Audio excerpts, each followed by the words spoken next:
Hello, welcome আমাদের second পার্টে। আর এই পার্টে আমরা সর্বপ্রথমে এটা একদম শুকায় গেছে, এটাকে আনমোল্ড করব।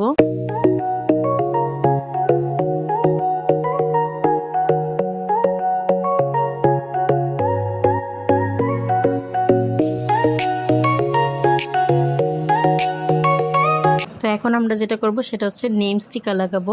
আমাদের কাস্টমার আমাদেরকে নেম স্টিকারটা হাইড রাখতে বলছে, এই জন্য এখানে আমরা নেমটা দেখাতে পারতেছি না। এখন এই রেজিনের বুকমার্কটার উপরে আরও একটা কোড আমরা অ্যাপ্লাই করব, যেন সব কিছু একদম সুন্দর করে সিল হয়ে যায়।